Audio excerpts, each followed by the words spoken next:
Dando continuidade então, pessoal, à nossa disciplina, aqui estamos nós tratando de licitações e no vídeo anterior tratamos das licitações na cidade de Barreiras, onde apresentamos esse organograma aqui do portal Transparência da Prefeitura. E agora entrando no tópico propriamente dito, previsão constitucional. Então, Constituição Federal, artigo 37, inciso 21. E ele já começa com uma ressalva. Ressalvados os casos especificados na legislação. O que é essa ressalva, pessoal? Do que está se falando aqui no texto constitucional? Eu volto para o portal de transparência. Dispensa de licitação. Então, dispensa de licitação é um caso de ressalva na legislação. Vamos até olhar o que trata. Extrato de dispensa de licitação 024/2020. Alocação de um imóvel situado à rua Floriano Peixoto, 152, Centro, Barreiras, com adequação necessária para o funcionamento do PSF Albert Sabin, no município na sede deste município. Extrato de dispensa de licitação 025/2020. Contratação de pessoa jurídica de empresa especializada para prestação de serviços para realização de testes em pacientes com suspeita de Covid. Extrato de dispensa de licitação 028. Contratação de empresa especializada na prestação de serviço de hospedagem em hotel localizado na sede do município de Barreiras, visando atender a demanda destinada à acomodação de palestrantes, assustadores, Então, o que, pessoal? Ressalvados os casos especificados na lei. A lei vai tratar, e nós vamos tratar disso, a questão da contratação direta.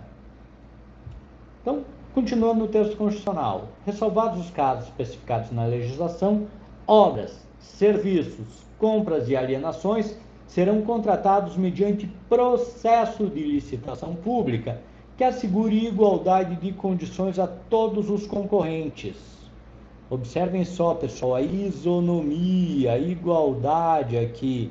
Todos vão ter as mesmas condições, com cláusulas que estabeleçam obrigações de pagamento, mantidas as condições efetivas da proposta, nos termos da lei, o qual somente permitirá as exigências de qualificação técnica e econômica indispensáveis à garantia do cumprimento das obrigações. Para quê, pessoal? Para assegurar a ampla concorrência, para assegurar que um edital, que a carta convite não sirva para criar empecilhos de maneira a favorecer uma determinada empresa ou uma determinada pessoa. Então, exigências de qualificação técnicas e econômicas indispensáveis à garantia do cumprimento das obrigações. Se vocês acharem que o edital está sendo muito rigoroso, se vocês acharem que o edital não está atendendo a esse pressuposto constitucional, impugnação ao edital, mandado de segurança, pessoal. Então, voltando ao que nos importa, ressalvados os casos especificados na legislação, obras, serviços, compras e alienações serão contratados mediante processo de licitação pública.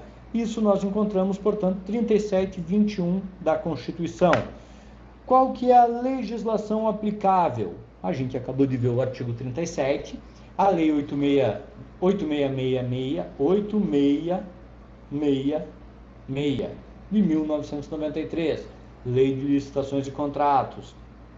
Paralelamente, nós temos a lei que trata das concessões e permissões de serviços e obras públicas, nós temos a lei que trata das parcerias público-privadas, e importantíssima para nós, a lei do pregão,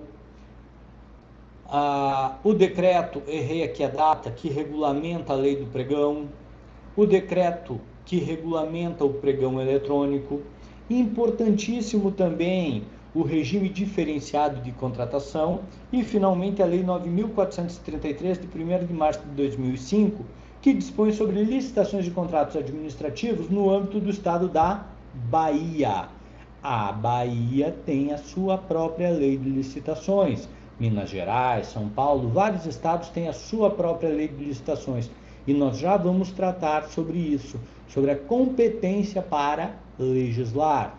Então, essa aqui é a nossa legislação básica, é em cima principalmente da 866, da 10.520, do decreto 5450 e do RDC que nós vamos trabalhar. Todavia, eu chamo a atenção de vocês para um detalhe muito pertinente. Fiquem atentos, porque está praticamente encaminhado já está aprovado, inclusive está ali nas últimas considerações, uma nova lei de licitações e contratos. Eu estava acompanhando aqui pelo PL 6814 de 2017, apensado ao PL 1292 de 1995. Então, esse aqui era o projeto de uma nova lei de licitações e contratos. Chamo a atenção de vocês para um detalhe. A lei de licitações e contratos, a 866, ela é de 93. Em 95 já havia um novo projeto de lei de licitações. Precisa de uma reforma? Precisa sim. Então, aqui nós temos o andamento. Esse andamento aqui já foi aprovado no Senado, já foi aprovado na Câmara, enfim, texto base. Tem ainda algumas considerações a serem feitas, mas está andando. Então fiquem atentos, porque provavelmente haverá mudança significativa na lei de licitações e contratos. Isso é importante porque esse projeto de lei, ele revoga o RDC, ele revoga a 866, ele revoga o pregão e ele cria uma sistemática única, ele integraliza numa única norma toda essa legislação esparsa que temos, dando uma nova roupagem, adequando às novas realidades, enfim, superando alguns entraves, melhorando. Sobre essa parte histórica aqui, eu não quero me prender, mas eu quero mostrar para vocês simplesmente o quê? Que na história nós temos a licitação sendo aperfeiçoada. Desde a antiguidade, desde a Idade Média, nós temos a licitação como um mecanismo de contratação. Nesse sistema aqui, eu chamo a atenção para vocês no período da Europa medieval, com o sistema de vela e pregão, onde apregoava-se a obra e enquanto ardia uma vela, os construtores interessados faziam suas ofertas, extinta a chama adjudicava quem ofertasse o melhor preço. E o modelo da Itália, que é mais completo e tem a denominação de Estinzione di Candela Vergine, que basicamente diz o quê? A tônica do sistema de vela, basicamente deveriam se queimar 3 velas, uma após a outra, enquanto as partes iam ofertando. Enquanto as velas estivessem queimando, qualquer parte poderia ofertar uma proposta, ofertas verbais. Se queimasse as 3 velas sem ninguém apresentar uma oferta, basicamente a licitação foi deserta.